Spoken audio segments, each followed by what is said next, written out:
자, 이제 계속 하는데 오늘 그 백과사페이지 하기 전에 여기 우리 수덕사에서 나온 뭐 주간 소식지인가?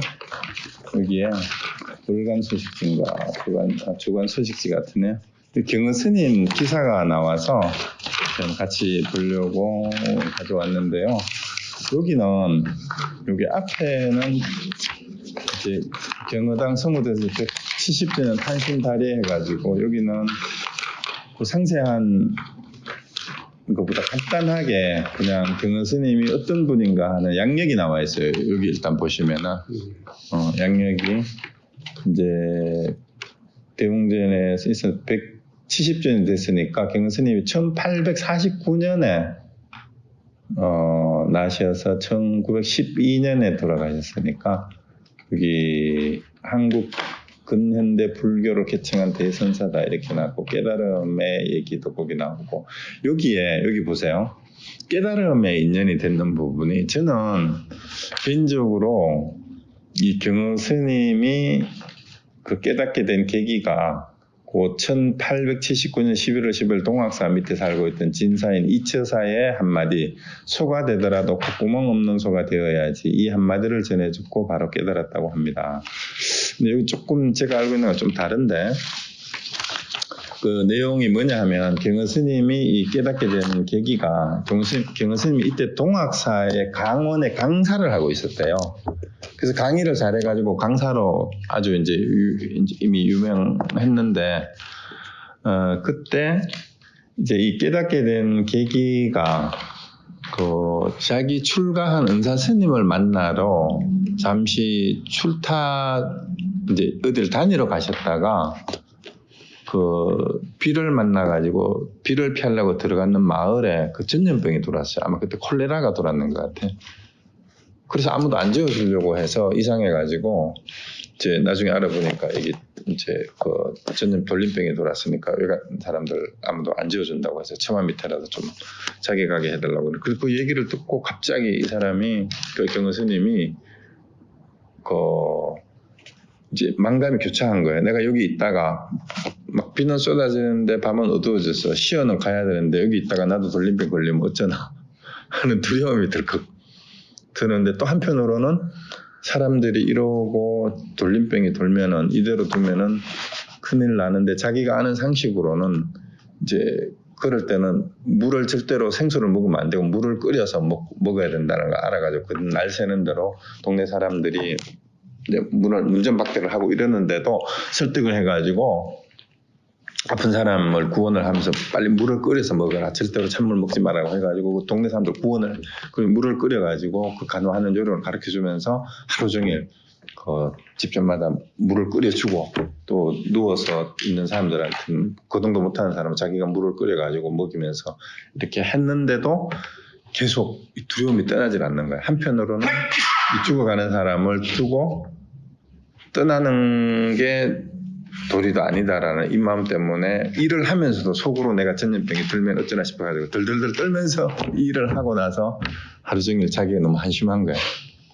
말로는 생사해탈의 경계를 깨달아야 되는 게 부처고 이렇게 얘기를 한참 계속 강의를 하고 왔는데 내가 딱 죽으면 문제에 부딪히니까 내가 이렇게 절장구였는가 이래가지고 그 길로 돌아와가지고 강원의 학생들을 다 해산시켜버렸어요. 해산시키고 이제 방에 앉아가지고 송곳을 밑에다가 받쳐놓고 참선에 들어간 거예요. 근데 이때 이미 이제 강사 스님이었기 때문에 그 시자가 있었어요. 그 시자가 행자가 있었는데 이 행자가 누구냐 하면은 여기 나오는 이처사의 아들이었대요. 그 동학사 밑에 동네에. 여기 그 부분. 예. 거기에 그 빨간 글씨로 깨달음이라고 있잖아요. 거기에 1879년 11월 10일 동학사 밑에 살고 진사인 이처사 한마디. 그래서 이처사의 아들을 이처사가 내가 보기에는 자기 아들을 경의 스님의 시자로 출가를 시킨 거예요. 자기 아들을. 그 이처사는 내가 보면 경의 스님을 알아봤어. 이처사는 법기라는 것을. 그러고 이제 아들을 출가시키고 있는데 이제 아들이 그때 행자 때인데 자기 동학사 바로 밑에 이제 살던 사람이니까 이제 경은 스님이 이런 일이 있어서 이제 방에서 송구철 등 밑에 하고 이제 철야정진에 들어간 거야. 눕지도 않고. 그래서 이제 행자가 그때 잠깐 자기 집에 다니러 갔어요. 동학사 밑에 다니러 가니까 이제 이 아버지 이처사가 스님 요즘 어떻게 하고 계시냐 이러니까 그 상황을 어디 잠깐 나갔다가 오시더니 강원의 학생들을 다 해산시키고 며칠째 벌써 방 밑에 방 안에 들어가서 하루에 한 끼만 드시고 눕지도 않고 주무시지도 않고 졸음을 쫓기 위해서 졸면 되게 찔리잖아요. 그 밑에 이게 송곳을 갖추고 이렇게 용맹정진을 하고 계십니다. 이러니까 그러면은 올라가서 더 큰 스님께 여쭤라. 소가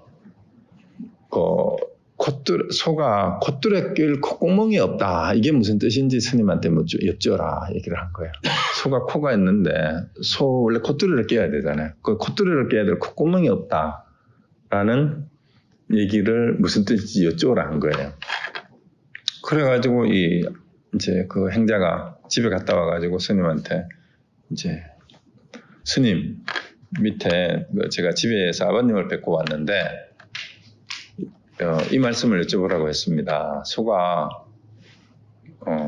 이제 콧뚜레를 끼를 콧구멍이 없다라는 게 무슨 뜻인지 여쭙습니다. 여기에 경호가 말을 못하고 그게 하두가 된 거예요. 이게 무슨 뜻입니까? 하고 그래서 계속해서 이거를 생각하고 하다가 그게 무슨 뜻인지를 알고 박차고 일어났다라고 하면서 지은 경허 스님의 오도송이 있어요. 혹시 그 전화기에 경허 스님 오도송 한번 찾아보세요. 지금 그 콧구멍 없다는 소리 듣고 구글에 경허 스님 오도송이라고 한번 쳐보세요. 콧구멍 있으면 콧들 끌려갈 거 아니에요. 그러니까 한번 찾아보고 한번 찍어보세요. 그게 나와요. 그래서 어쨌든 그 깨달음은 제가 말씀드리려는 게 뭐냐 하면 저는 경허 스님을 공부시킨 진짜 스승이 이 2처사가 아닌가 싶어요. 요 외에는 2처사에 대한 언급이 전혀 나오질 않아요. 왜 제가 이 말씀 드리냐면은 선종에서 가나선을 하는 데는 하두를 내줘서 공부시킨 사람이 스승이에요.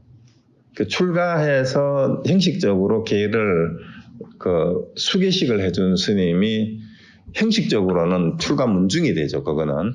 그렇지만 실제로는 공부를 시킨 스승은 하두를 간택해서 내줘가지고 그걸 점검해준 사람이 스승이에요. 그리고 그 사람이 공부할 거를 보고 문제를 내주는 거죠. 그 나오죠. 오도송 내용 한번 읽어보십시오. 어떻게 돼 있어요? 누가 콧구멍이 없는 소가 무엇인지요? 이렇게 묻는 소리에 눈이 훌륭히 열려서 네. 삼천대천 세계가 다 내 집이로구나. 네, 잠깐만 한번 쳐보세요. 그러니까 오도송의 이 내용이 소가 되더라도 콧구멍 없는 소가 되어야지 이렇게 됐죠, 그죠? 그러니까 누가 콧구멍 없는 소가 무엇인지요? 이렇게 묻는 소리에 눈이 홀련히 열려서 삼천대천세가 다 내 집이로구나. 이게 이제 경허 스님의 오도송이에요. 마지막에 6월 연암산 아래 농부가 태평가를 분누래라는 식구가 나온다라는 건데 어쨌거나 이제 이게 콧구멍 없는 소라는 소리를 듣고 그게 하두가 돼가지고 깨달았다라는 그 인연이 이제 여기에 나와 있고요. 그 다음에 경허 천장암에서 계셨던 얘기가 나오고 그 옆에 오른쪽에 가면 경허의 세 달 해가지고 나오죠. 오른쪽에 신문에. 여기 경허의 세 달이 뭐냐면 제자 세 분을 말하는 거예요. 제자. 삼월로 불리던 해월, 수월, 망공. 왜 망공이 월이냐 하면은 망공은 법호고 원래 본명이 월면이었어요. 월면.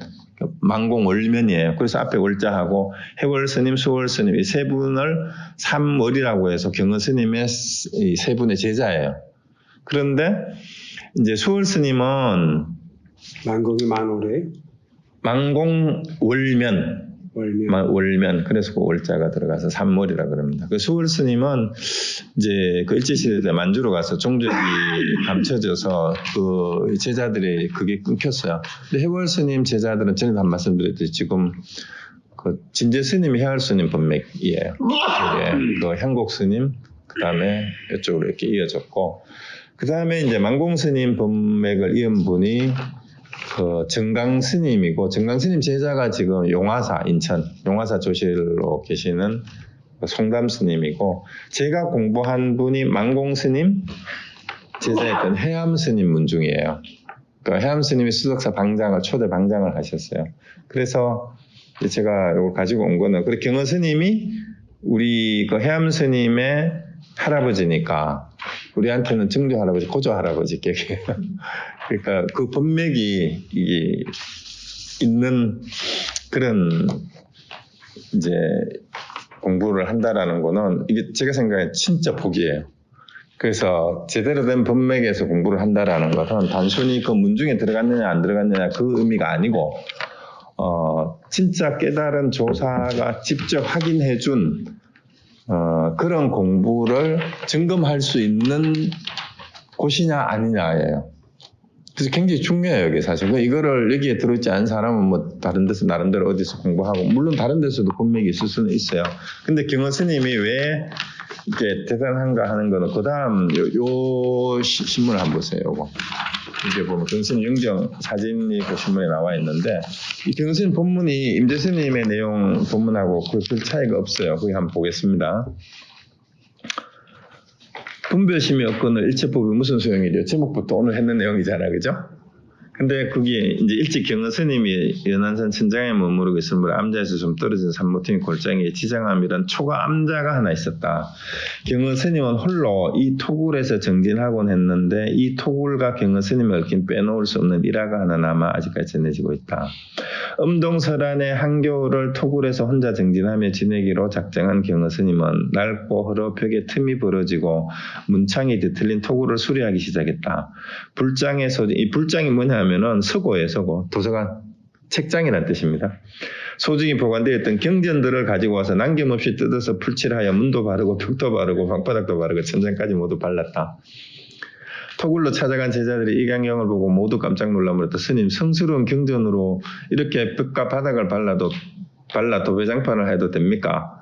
경허 스님이 태연히 대답했다. 자네들도 이러한 경계에 이르면 이렇게 해보게나. 부처님이 말씀한 모든 법은 온갖 분별심을 없애기 위해서다. 내게는 이미 분별심이 없거니 그 모든 법이 무슨 소용이 있으리요. 법인이 아니고 법이라고 해야 돼요. 토굴로 찾아간 제자들은 경허 스님의 깊은 경지에 삼배를 올리고 물러나왔다. 이제 그 얘기가 있죠. 그래서 붓다가 설한 모든 거룩한 법문은 중생의 온갖 병을 치유하기 위한 신변 처방의 묘약이다. 84,000 법문이 84,000의 번뇌망상을 끊기 위한 것이니 모든 번뇌망상을 이미 다 끊었다면 84,000 법문이 무슨 소용이 있겠는가. 위 없는 바른 깨침을 이루어 일체 망념을 벗어난 구경무심죄의 대해탈인에게 아무리 깊고 묘한 불제의 말씀도 소용이 없는 것이다. 이게 나왔는데 경허 스님이 이렇게 살아온 사람이에요. 마저 스님만 해도 말로만 지금 이제 뭐라고 하잖아요, 그죠? 근데 실제 경허 스님이 이렇게 살아서 이게 실화라고 하죠, 실화. 그러니까 진짜 경전을 뜯어가지고 다 발라버린 거예요. 사진 없어. 진짜 그대로 아주 잘생겼네. 잘생겼어요. 엄청 기골이 장대했대요. 또 하고 엄청나게. 그러니까 기분이 대단했다 그러죠. 근데 이런 스님 밑에서 그 만공 해월 수월 같은 분이 나오고, 그 다음에 또 정강스님 해월 스님 이런 분들이 나오고, 숭산 스님도 결국 이쪽에 만공 스님의 고봉 스님 제자 숭산 스님이고 이랬잖아요. 그러니까 이런 기운이 살아서 전해진 거예요, 사실.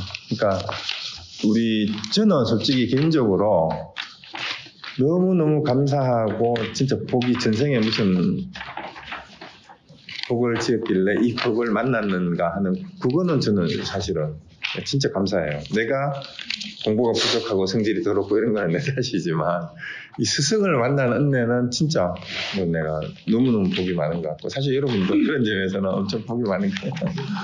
제대로 정법을 만나서 공부를 하는 게 진짜 어려워요. 선생님 어머니 잘 치신 거. 네, 여러분들도 마찬가지입니다. 그래서 이제 그 임재 스님 다시 임재록으로 돌아오면 한번 보세요. 그다음에 물었다. 그 184쪽입니다. 어떤 것이 마음과 마음이 다르지 않은 곳입니까? 임재가 말했다. 그대가 물으려 하면 벌써 달라져 버려서 자성과 모습이 각각 나누어진다. 자, 여기도 이제 끝내줘요. 어떤 것이 마음과 마음이 다르지 않은 곳입니까? 이렇게 물으니까 임재 스님은 그대가 물으려 하면 벌써 달라져 버려서 자성과 모습이 각각 나누어진다. 이것을 물으려 하면 벌써 달라진다라는 얘기가 그대로 그냥 얘기를 해준 거예요. 마음과 마음이 다르지 않은 곳을 물을 때 이 사람은 제자는 벌써 뭘 생각해요? 이 마음과 마음이 다르지 않은 곳이라고 했을 때 왜 달라져요? 질문을 할 때 이미 이 사람은 벌써 전제가 뭐예요? 다른 게 있다라는 전제하에 다르지 않은 것을 묻기 때문에 이미 물으려 하면 벌써 달라져 버렸어. 이렇게 돼버린 거예요. 그리고 자성과 모습이 각각 나누어진다. 그 앞에서 뭐가 나왔어요? 앞부분에서 그대들의 마음과 조사의 마음이 따로 있지 않다. 그리고 본성과 성상, 마음의 본성과 마음의 모습이 둘이 아니다. 이 얘기를 했잖아. 그랬는데 그런 게 있느냐? 이렇게 묻은 거예요. 진짜 다르지 않은 게 어디 있습니까? 이렇게 물은 거예요. 그러니까 네가 묻는 거 보니까 벌써 달라졌구나. 이렇게 바로 지적을 한 거예요. 그렇죠? 그 마음 쓰는 걸 얘기를 했어요. 자, 그렇지만 여기서 어떤 것이 마음과 마음이 다르지 않는 곳이냐에 대한 대답은 아직 아니에요. 일단 이 사람의 묻는 상태를 지적을 했어요. 이미 물으면 벌써 달라진다. 이렇게 해버렸는데 그러면은 자성과 모습이 각각 나누어진다라고 얘기를 했고 그 다음에 이게 답은 아니에요.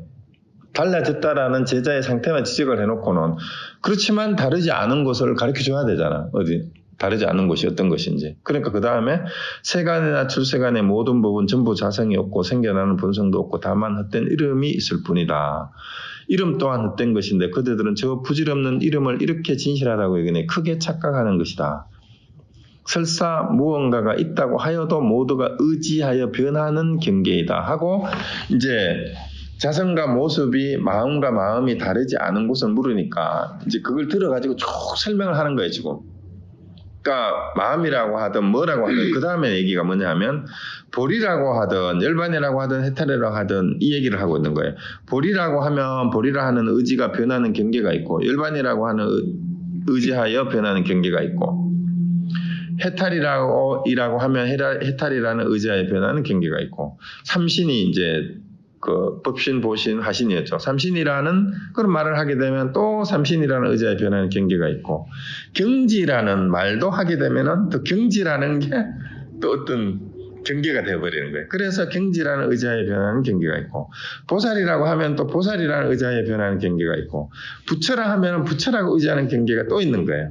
무슨 부처니 무슨 부처니 이래가지고 그대들은 의지하여 변하는 국토 속에서 무엇을 찾느냐. 자, 이게 앞에서 계속 했던 얘기를 이제 다시 한번 가지고 오는 건데 부처다, 보살이다, 해탈이다, 열반이다, 보리다, 깨달음이다 뭐 이런 얘기를 하게 되면은 우리는 자꾸 뭘 해요? 그걸 자꾸 대상화한다는 얘기예요. 대상화하게 되면 그 대상은 자꾸 우리는 부처에 의지하고 깨달음에 의지하고 진리에 의지하고 해탈이라는 어떤 경지를 설정해놓고 거기를 목표로 설정을 해놓고 그게 또 목표 설정하는 게 의지하는 게 된단 말이에요. 이런 말들은 그 자체가 있는 그대로 그냥 자유로운 경지를 말하는 건데 그게 지금 우리의 삶을 떠나서 따로 뭐가 있는 것으로 자꾸 설정을 한다 이 말이에요. 그러면은 그게 의지하는 게 돼요. 그래서 그런 거는 의지하는 것이기 때문에 그런 말을 따라간다면은 사실은 이 말이 전부 다 깨달음이잖아. 보리다, 일반이다, 해탈이다, 보살이다, 부처다 이게 다 이미 다 도인이라는 뜻인데 여기에 그런 말에도 의지하지 마라. 그 말이 진짜가 도가 아니고 진짜 부처가 아니다 이 말이에요. 부처라는 말도 부처가 아니다 이 말입니다. 그래서 의지해서 변하는 국토 속에서 무엇을 찾느냐. 왜 국토라고 물었냐 하면은 어떤 것이 마음과 마음이 다르지 않는 곳이니까 물었으니까 그 땅을 가지고 온 거예요. 그 논리적으로도 그걸 맞춰야 돼요. 그래서 이게 이치로도 그냥 말하는 것 같은데 사실은 형식 논리에도 탁탁 맞추어서 답을 합니다. 이렇게. 자, 그래놓고 말이 좀 길었지만 변하는 국토 속에서 마음과 마음이 다르지 않는 곳이 어느 곳입니까? 라고 이렇게 질문을 놓치지 마세요. 어떤 것이 마음과 마음이 다르지 않는 장소를 물었으니까 의지해서 대상화되는 이 변하는 말은 상대화되니까 늘 변한다라는 뜻이에요. 대상화되면 변하는 거예요. 거기에서 그런 어떤 곳을 마음과 마음이 다르지 않는 곳이 어디 따로 있다고 생각한다면은 거기에서 찾을 데가 없다 이 말입니다. 거기에 대한 답이에요, 지금. 어떤 것이 마음과 마음이 다르지 않는 곳입니까? 그러니까 이 질문을 해놓고 책을 읽다가 보면은 이 질문은 온데간데 없고 이 밑에 있는 문장에 설명하는데 해설서를 보면은 또 그런 식으로 가가지고 이 문장의 답이 어디로 갔는지 없어요. 그래서 이 책을 읽을 때는 토케레토 중요해요. 이 문장에 대한 답이 나와야 돼, 분명하게. 그런 데에서는 어떤 장소를 찾는데 그런 국도에서는 없다. 그래 놓고 이제 지금 경선생님이 했는 것처럼 얘기가 나와요. 나아가 삼승 12분교는 모두 닦아도 깨끗해지지 않는 낡은 종이요. 이 삼승 12분교가 뭐냐면 이제 여기 삼승은 알죠. 성문, 영각, 보살승 해서 이제 이승으로 나눌 때는 이제 소승과 대승으로 나누지만 소승을 두 개로 또 나누면은 성문승, 영각승으로 나누잖아요. 그 보살승부터는 대승이에요. 그런데 이제 소승 대승의 12분교는 경전이라는 뜻이에요. 경전을 이제 경률론 3장으로 분류하기 이전에 이제 초기에 경전을 12가지 이제 종류로 분류하던 방법이 12분교예요, 그냥. 그러니까 결국은 모든 경전이라고 생각하시면 돼요. 그래서 소대승의 모승 경전은 뭐예요? 경전이 결국 뭐라는 얘기입니다? 낡은 종이에 불과하다 이 말입니까? 낡은 종이에 불과하니까 경허스님은 짓고치는데 뜯어가지고 도배지로 썼다 이 말입니다. 그대로 실천하는 거죠. 그러니까 이런 깨달음이 없으면 그걸 도배지로 쓸 수가 없어요, 그죠? 그리고 부처는 헛개비이며 부처가 헛개비인 줄 아니까 그 어느 스님이요, 다나 스님은 겨울에 어느 절에 이제 지나가다가 하룻밤 재워두려고 들어갔는데 절이 가난해가지고 나무 해놓은 게 없어가지고 냉방이야. 너무 추워가지고 잘 수가 없어요. 그래서 법당에 가보니까 마침 법당이 그 목불이에요. 나무로 깎은 목상이라서 그거를 가지고 쪼개가지고 불을 떼버렸어요. 그러니까 헛개비잖아. 그래서 불을 떼고 뜨뜻하게 잤는데 주지가 아침에 새벽에 불을 하러 법당에 오니까 불상이 없어졌거든. 그래가지고 어떻게 되냐 물어보니까 그 객실에 거기에 불상을 패가지고 떼고 나면 그게 흔적이 있는 거예요. 그래가지고 노발대발해가지고 아니 부처님을 어떻게 그걸 해가지고 아궁이에 뗄 수가 있냐고 이러니까 태연하게 나와가지고는 부지깽이를 가지고는 이렇게 부엌을 이렇게 수석거리고 있는 거야. 아니 불상을 떼놓고 그건 무슨 짓 하고 있냐고 이러니까 그 부처님 화장을 했으니 사리를 찼어 이러는 거야. 이 도인들이 그렇게 놀았어요. 이 다나 춘년이라는 스님이 다나 소불이라는 하두에게 그런 고사가 있습니다. 그러니까 부처는 헛개비며 그러니까 이걸 아니까 그렇게 할 수 있는 거예요. 아니 살아있는 생불이 춥다는데 법당에 있는 나무 떼가지고 따뜻하게 자야지. 감기 들면 어떡해. 생불이 감기 들면 안 되잖아. 그러니까 조사는 늙은 비구다 이렇게 해놨어요. 조사는 늙은 비구다. 그래서 그대들은 어머니가 낳은 사람이 아니냐. 그대들은 어머니가 낳은 사람이 아니냐. 이게 뭔 말이에요? 그대들이 만약 부처를 구한다면 부처라는 마귀에게 사로잡히고 조사를 구한다면 조사에게 결박된다. 그대들이 구하면 모두가 고통이 일없이 쉬는 것만 못하다. 자, 석가모니 부처님이나 여러분이나 다 엄마 뱃속에서 나온 인간이다 이 말이에요. 우리도. 네? 그러니까 어디 따로 부처를 찾느냐 이 말입니다. 그래서 만약 부처를 구한다면 부처라는 마귀에게 사로잡혀요. 그러니까 여기서 마귀로 표현하는 게 우상이라는 뜻이에요. 부처라는 상에 끌리면 안 된다 이 말이에요. 그래서 조사를 구한다면 조사에게 또 마찬가지 조사가 또 상이 되는 거예요. 그래서 그들이 구하면 모두가 고통이 일 없이 쉬는 것만 못하다. 그래서 이거는 뭘 경계했냐면은 도를 닦는다 공부를 한다면서 우상화하지 마라 이 말이에요. 제발 우상화하지 마라. 부처는 누구라고? 여러분이 곧 부처다라는 그 얘기를 하고 있는 거예요. 구원은 다른 데 있지 않다라는 그 얘기를 이렇게 하고 있는 겁니다.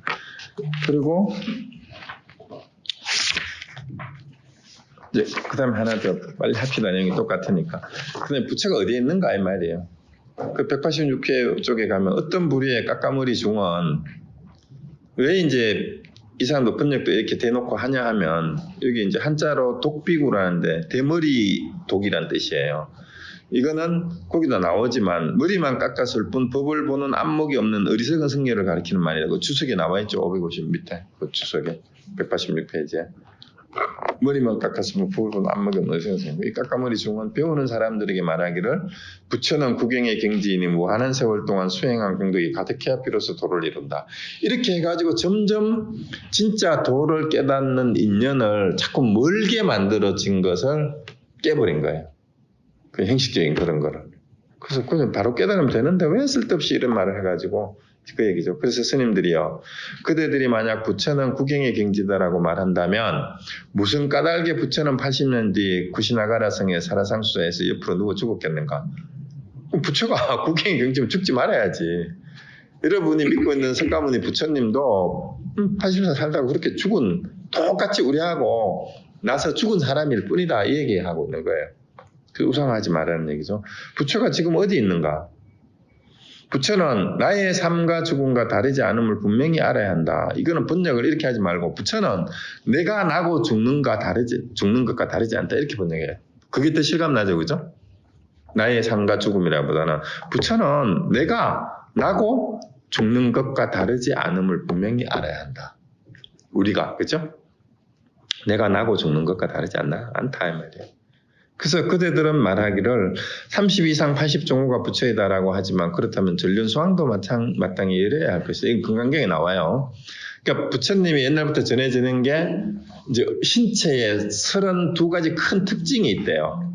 그리고 80가지 또 작은 특징이 있대요. 그게 이제 대표적인 게 뭐 기가 뭐 어깨까지 늘어지고 팔이 뭐 무릎까지 내려가고 뭐 혓바닥을 꺼내면 얼굴을 다 떴고 뭐 그 다음에 밑에 가운데 다리는 꺼내면 맑으시기만 한데 들어가면 없어져서 앞넘고 이제 여자처럼 돼버리고 그럼 이게 완전 기형인간이지.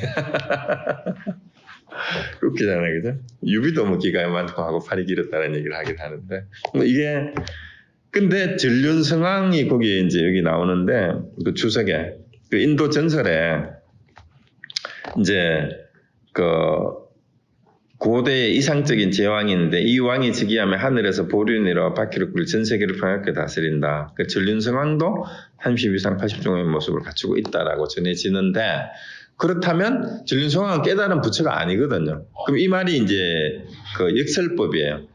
그럼 30 이상 80종호를 가지고 부처를 따진다면 전륜성왕도 부처겠네?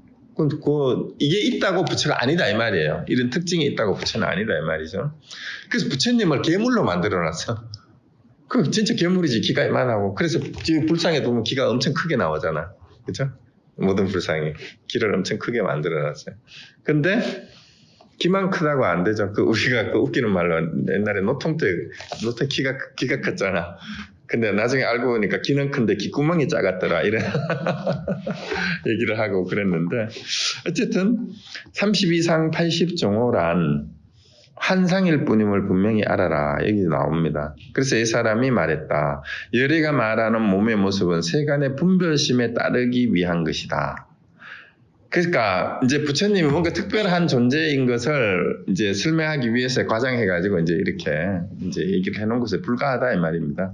그래서 사람들이 단견을 낼까 염려하여 그 단견이라는 말은 뭐냐면은 이제 사람이 한번 죽으면 영혼도 그걸로 끝난다.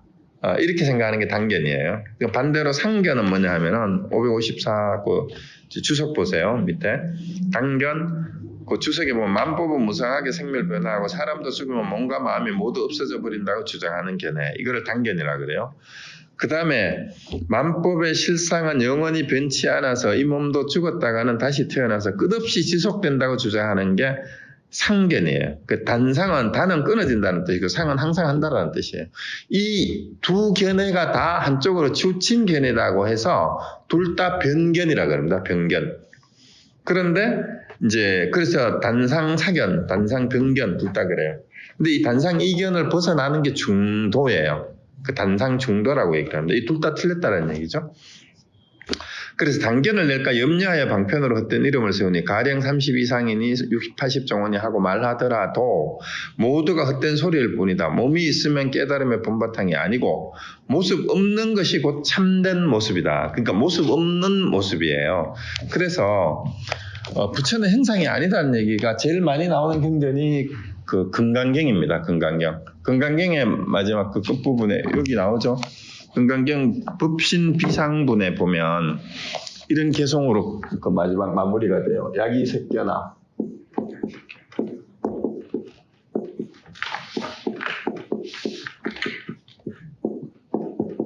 그 다음에 이 음성구와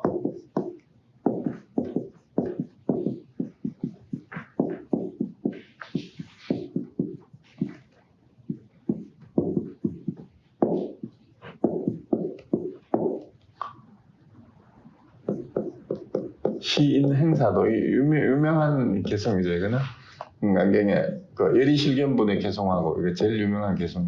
그 다음에 또 여몽한포령하고 그거하고 사도.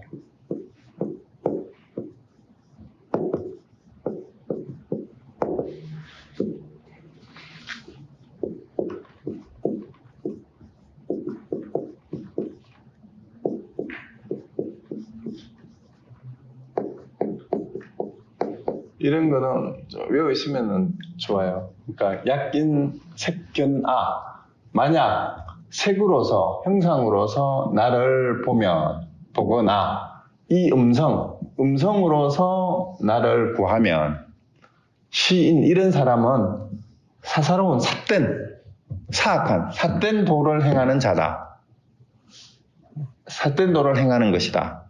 그러니까 볼 수 없다 이 말이죠. 볼 수 없다. 불능견, 열애를 볼 수 없다. 이런 사람은 그런 뜻이에요.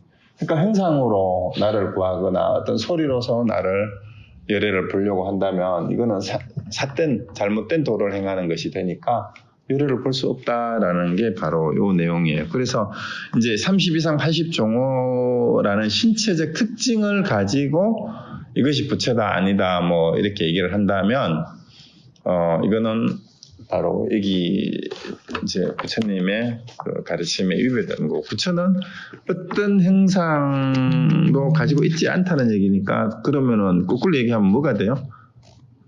생긴 게 어떻게 생겼든 다 부처가 될 수 있다는 얘기고 부처는 어떤 모습으로 올지 아무도 알 수가 없어요. 그리고 요즘 그 달마사에 이제 100일 정진 기도를 지난주 토요일 입장해가지고 좀 새벽에 그 5시부터 예불을 하는데 제가 이제 며칠 전부터 나가요. 나가면은 이번 기도는 이제 그 간세음보살 보문품을 이제 같이 하면서 발언문하고 108배하고 참선하고 이렇게 하는데 5시 시작하면 아침 7시 끝나요. 그 예불 한 40분 하고 그 다음에 간세음보살 보문품 외우고 발언문 외우고 108배하고 발언하고 이제 참선하고 이러는데 그 간세음보살 보문품에 보면 이제 그 무슨 얘기가 나오냐 하면 간세음보살 이름만 부르면 모든 게 다 해결이 돼요. 그런데 간세음보살이 어떻게 나타나느냐? 때로는 부처로, 때로는 뭐 제재천으로, 때로는 보살의 모습으로, 때로는 야차의 가루라 긴나라 이상한 모습으로도, 때로는 사람들의 모습으로도, 때로는 우리 같은 모습으로도 나타난대요.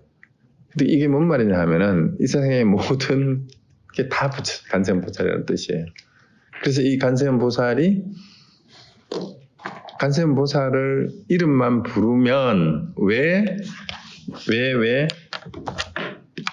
모든 일이 만사형통이고 다 뜻대로 된다고 얘기하면 간세음보살이니까 세상의 모든 소리를 다 있는 것들을 다 지켜볼 수 있으면 그 기도하는 사람이 이미 간세음이에요.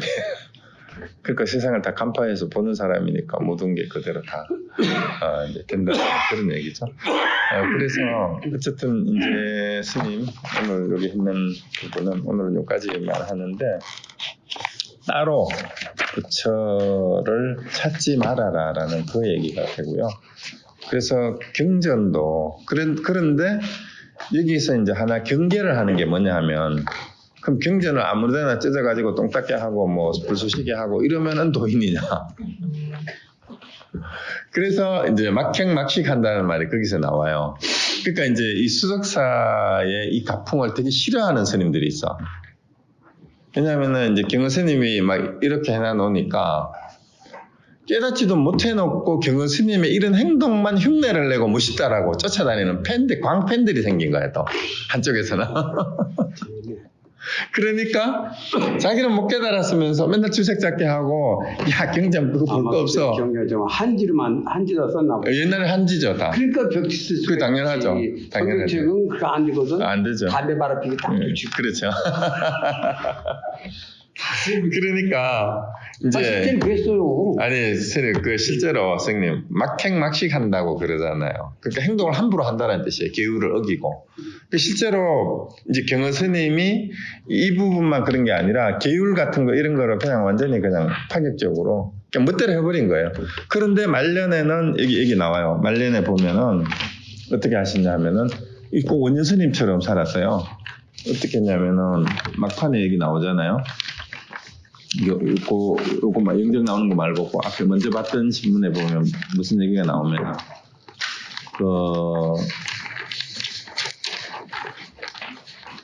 스님은 1886년 동안의 보림을 마치고 옥과 탈바가지, 주장자 등을 모두 불태운 뒤에 무예행에 나섰습니다.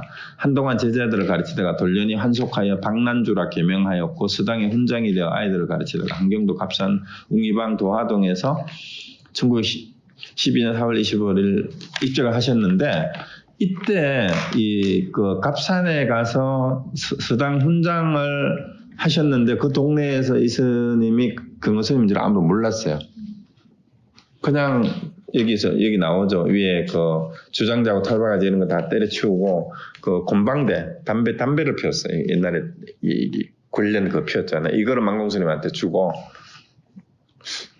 거꾸로구나. 만공 스님이 이 담배대를 선물을 해드렸어 자기 스승한테.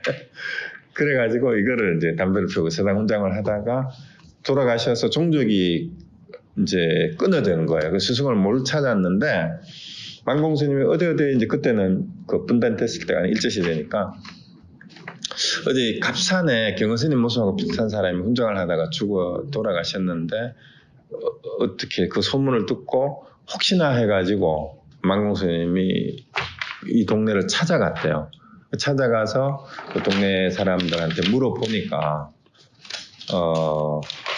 혹시 어떤 분이냐 하고 물어보니까 생김새는 비슷한 것 같은데 그래서 이 스님이 쓰시던 그 책하고 곰방대하고 이 유품을 남겨놨대요. 그래서 한번 보자 하니까 교수님 이제 글을 써놓은 게 있는 거예요. 그거 하고 그 다음에 망공스님 사들인 곰방대가 있는 거예요. 그래서 이제 경스님인 줄 알아본 거예요. 그때 알았어요. 나중에야 밝혀졌어요. 그래서 시신도 수습해가지고 옮겼다는 얘기가 있고 그렇게 살다 가셨으니까 진짜 자유롭게 살다가 그냥 승려라는 그것도 버리고 그냥 떠난 거예요. 떠나서 이제 한경도 갑산에 가가지고 평생을 석가모니 붙이면서 더 멋있게 들려요. 네, 애들 수당 훈장하다가 그러고 가셨는데 석가모니 붙이면서 더 멋있게 들려요. 예, 동네 사람들도 전혀 몰랐대요. 이 스님인 줄. 그랬다는 그 스님이 경은 스님이에요. 자, 어쨌든 진짜 자유롭게 사는 삶이 어떤 건가 하는 거죠. 그래서 이제 마지막에 이제 많은 스님들이 경계하는 게 이제 그리고 제자들 중에도 이 제자들이 많이 있어요. 이 세 분 말고도 보궐 스님이니 뭐 이런 만공 스님 제자도 있고 그랬는데 심지어 자기 제자들한테 경은 스님의 법을 따를지언정 행동은 따르면 안 된다 이렇게 또 경계를 하고 그랬다는 실제 글들이 있어요. 그런 기록이 있어요. 그래서 어쨌든 하여튼 그 따라 죽어도 진짜 우리 불교계 역사에서 진짜 특이한 경화선이만큼 그렇게 한다면 혹시 모를까. 그렇죠. 지금 안 돼. 그래서 하여튼 그랬던 진짜 도인이 어떻게 보면 원년 스님이 다시 환생하신 분이 아닌가 이렇게 얘기하는 분도 있어요. 농담으로. 그런 분들이 원년 스님처럼 사시는 진짜 그런 분인 것 같아요. 어쨌든 그래서 그 경은 스님의 법맥이 이렇게 이어져서 지금 우리가 공부를 하고 있습니다. 그거는 자부심을 가져도 됩니다. 김대한. 네, 오늘 여기서 마치겠습니다. 이번에. 네.